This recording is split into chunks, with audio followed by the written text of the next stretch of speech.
the Trump campaign's appearance at Arlington National Cemetery. U.S. federal law says that Army national cemeteries will not be used in partisan or political activities. Did the Trump campaign break the law by filming an ad there? Look, for anything regarding any campaign ads, I would direct you to the campaign to speak to that, to the Trump campaign. What I can tell you is that, and I think the Army recently put out a statement earlier today that kind of went through what exactly happened in the incident. You can go on Arlington National Cemetery's website. It's very clear, the rules and regulations.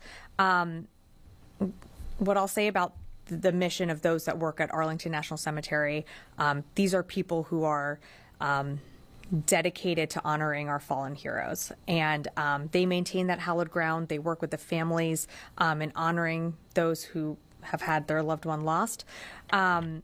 I'm just not going to go beyond what the Army has said, other than that, there was a report that was filed, but subsequently that person decided not to press charges, and so we're just going to we stand by the Army statement that this matter is closed. Why would the Army close the matter?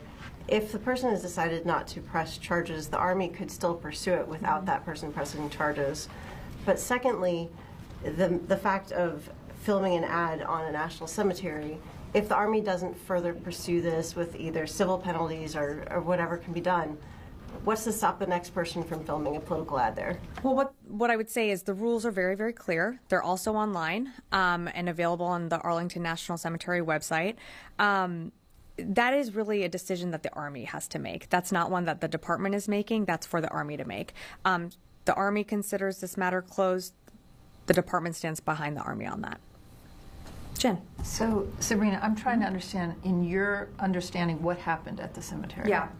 And also, I'm sorry, you had also, just to go back to your earlier question on under the authorities, I direct you to the National Guard on that because it's going to vary on location.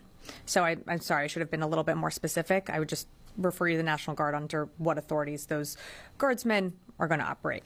In terms of your question on what exactly happened, I'd refer you to the Army to speak more to the actual incident itself.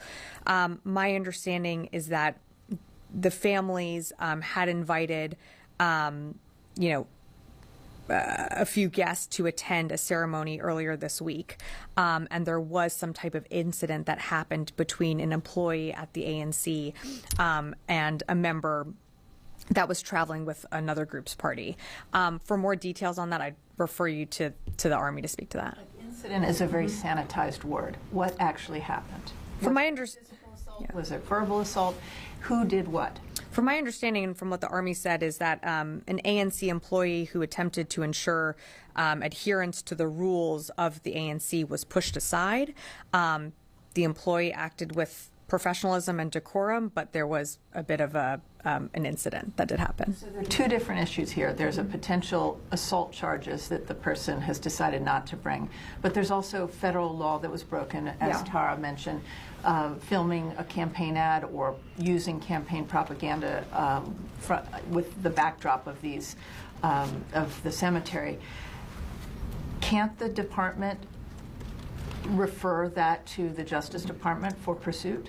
That's really, yes, that can happen, but that is a decision that the Army would have to make, and that's not my understanding is that the Army is considering this matter closed.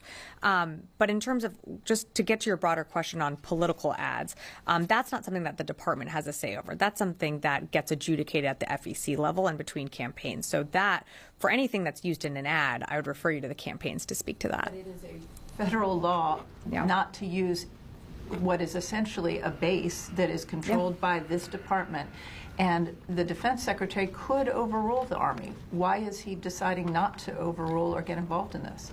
Look, what we want to focus on is the fact that the people that work at the Arlington National Cemetery every single day do so with dignity, work to preserve the memories of those who have made the ultimate sacrifice, and ultimately work with the families who visit Arlington National Cemetery.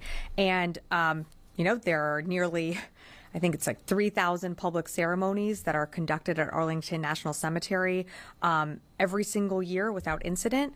The rules and regulations are very, very clear. what happened earlier this week is very unfortunate. It's really the decision for the Army to make on to pursue any other path forward. The department right now is not doing that, and the Army, we stand behind the Army in considering this matter closed.